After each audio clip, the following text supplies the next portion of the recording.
Salam sidang jemaat Tuhan yang terkasih, yang dikasihi dalam Kristus Yesus. Tuhan selalu beserta kita, selalu menolong kita dalam setiap kehidupan kita.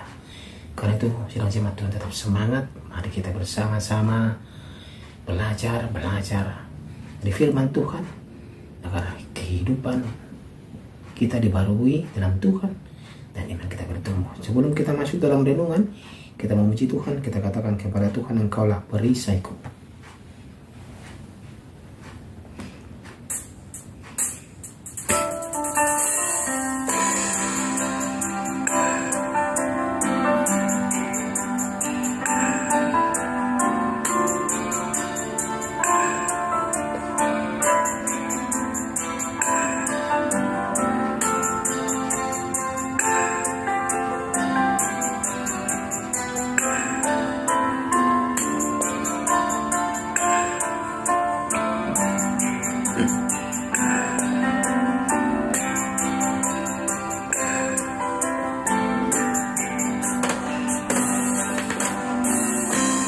Engkaulah perisaiku saat badai hidup menerpaku. Janjimu di dalamku, pulihkan jiwaku. Ku kan berdiri di tengah badai dengan kekuatan yang Kau berikan. Sampai kapanpun ku kan bertahan, karena Yesus selalu menopang hidupku.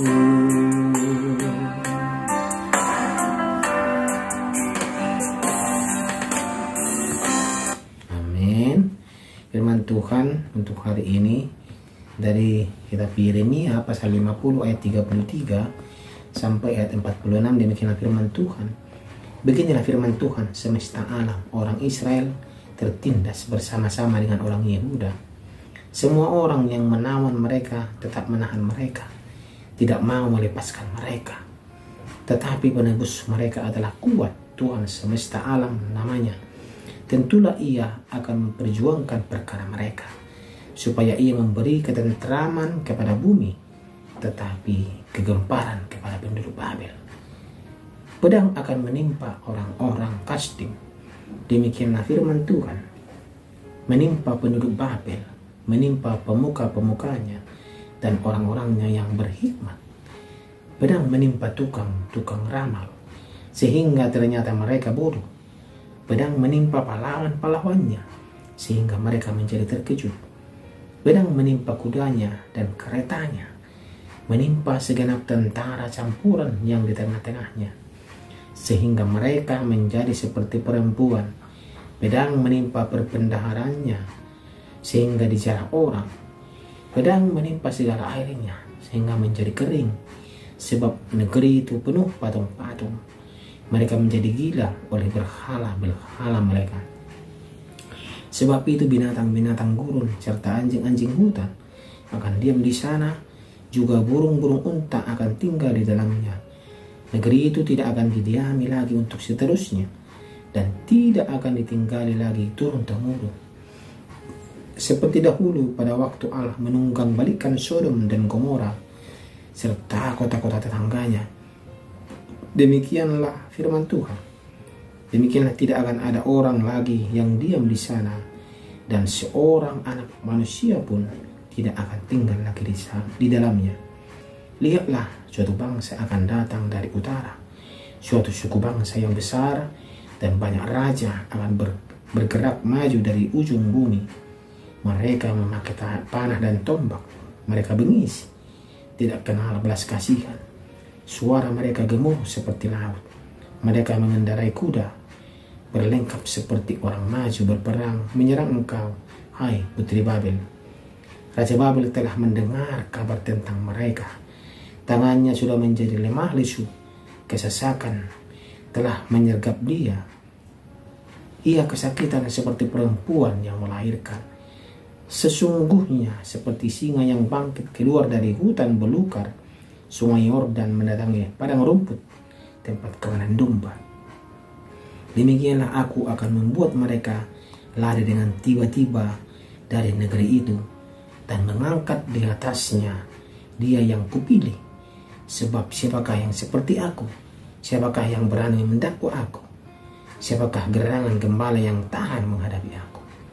Sebab itu, dengarlah putusan yang telah diambil Tuhan terhadap Babel dan rancangan-rancangan yang telah dibuatnya terhadap negeri orang-orang Kasdim, bahwa sesungguhnya yang paling lemah pun di antara kawanan domba akan diseret, bahwa sesungguhnya padang rumput mereka sendiri akan merasa ngeri terhadap mereka.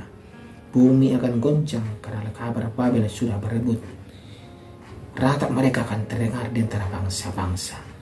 Demikian pembacaan firman Tuhan. Tema kita pada hari ini adalah Allah melumpuhkan kesombongan. Sidang jemaat Tuhan, tipikal dosa pada bangsa yang dihukum Tuhan ialah kesombongan mereka. Entah karena kekayaan kah, kekuatan militer kah, kepemimpinan raja kah, atau keperkasaan dewa mereka. Maka biasanya sidang jemaat Tuhan, hukuman Tuhan pun diarahkan untuk menghancurkan sumber-sumber kesombongan dalam diri kita. Sidang jemaat Tuhan, mulai dari para pemimpin bangsa agama termasuk para dewa Babel, semua akan dihancurkan oleh Tuhan Allah melalui pedang. Demikian juga dengan kekuatan militer serta kekayaan mereka. Kekalahan Babel oleh bangsa musuh akan menghancurkan sumber-sumber kesombongan mereka. Tukang ramal akan kelihatan bodoh. Ini menunjukkan ketidakberdayaan para dewa mereka dan kepalsuan berita ramalan mereka yang mengaku pemimpin agama untuk menjamin kejayaan bangsa mereka. Kehancuran bangsa Babel, sidang jemaat Tuhan, dibandingkan dengan kehancuran Sodom dan Gomora, menunjukkan bahwa di mata Tuhan dosa mereka sedahsyat kota-kota jahat pada masa patriark. Kekuatan bangsa musuh yang Tuhan pakai untuk menghancurkan Babel seperti sedahsyatnya dan seganas dahulu Babel menghancurkan bangsa-bangsa lain. Namun sidang jemaat Tuhan, ironisnya Raja Babel dikatakan menjadi ketakutan dan tawar hati menghadapi bangsa musuh tersebut. Gambaran penghancuran Babel kemudian mengulangi dengan hampir sama persis gambaran penghancuran bagi Edom. Tuhan bagaikan singa yang menyerbu ke padang rumput tempat para gembala menggembalakan domba-domba mereka. Domba-domba akan dimangsa tanpa perlawanan daripada gembala. Selagi masih ada rasa percaya diri bahwa saya sanggup menghadapi masalah apapun dengan kekuatan sendiri, selama itu pula tidak mungkin terjadi pertobatan. Hanya kuasa Allah yang dapat menyadarkan ketidakberdayaan diri. Kadang-kala kuasa itu, sidang jemaat Tuhan, harus dinyatakan dengan menghancurkan hidup kita, sehingga kita sadar sungguh siapa kita. Disitulah anugerah Allah dinyatakan, sehingga kita boleh bertobat dan mendapatkan pemulihan dari Tuhan Allah. Kita tahu di sini sidang jemaat Tuhan, Allah tidak senang melihat orang sombong. Sidang jemaat Tuhan, sangat-sangat tidak senang.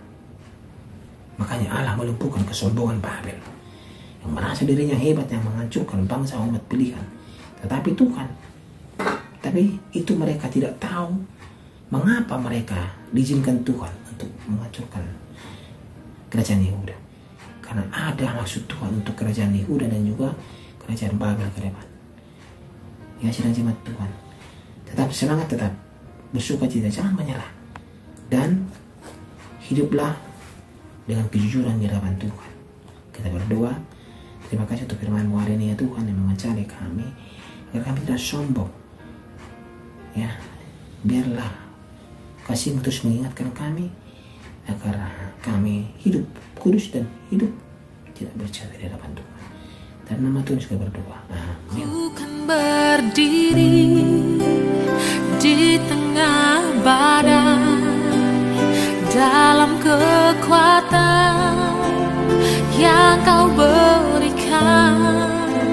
Sampai kapanpun ku kan bertahan, karena Yesus selalu menopang. Ku kan bertahan di dalam tekanan dengan kekuatan yang Kau berikan. Sampai kapanpun tak tergoyahkan.